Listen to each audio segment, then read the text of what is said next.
Moving on, the 16th BRICS summit held in Kazan from October 22 to 24, 2024 saw new members participating. Iran, Saudi Arabia was to be there, UAE, Egypt, Ethiopia and Argentina. Additionally, leaders from countries interested in deepening ties with BRICS, Turkey and Vietnam also attended. But they are not the only ones. According to the Russian President Vladimir Putin, more than 30 countries have expressed interest in joining BRICS. These include nations from the global south and east, such as Malaysia, Thailand, Turkey, Algeria and Bolivia. The growing interest highlights BRICS' increasing influence and appeal as an alternative global grouping in a multipolar world order. I would like to emphasize that Thailand has much to offer to the BRICS members. We are at the strategic location in the middle of Southeast Asia, making us a gateway to the ASEAN market with over 600 million people. As one of the main food producers, Thailand could be a great partner for food security as we aim to be the kitchen of the world. Well, the expansion of BRICS beyond Brazil, Russia, India, China and South Africa has several significant implications.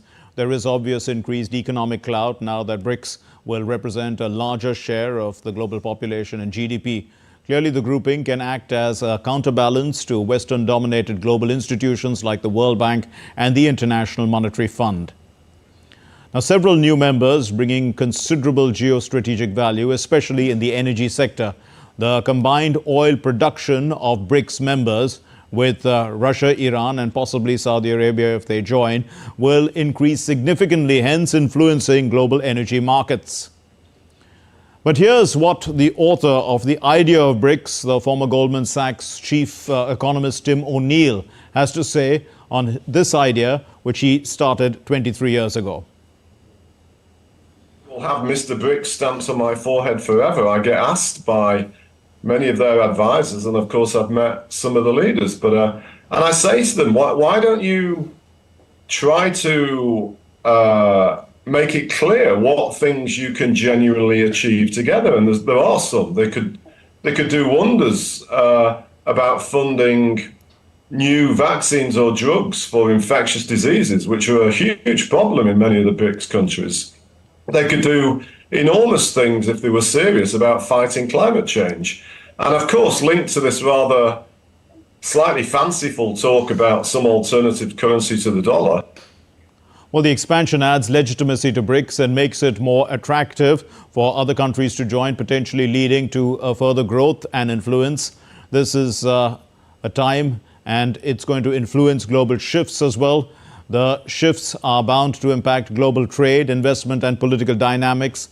The expansion of BRICS implies a stronger economic and geopolitical presence, challenging the traditional Western dominance and also promoting a more balanced global order. However, stable relations between India and China are crucial for the stability and effectiveness of BRICS. If they wanted to be really serious about economic matters, why don't they genuinely pursue less tariff-based trade between each other?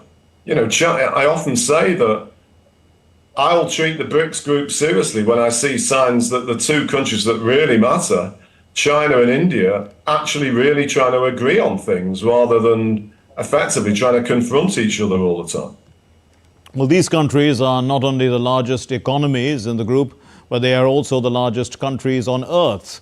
The bilateral talks between the Indian Prime Minister Narendra Modi and the Chinese President Xi Jinping during the BRICS summit in Kazan, it bodes well for the grouping to achieve a larger global objective.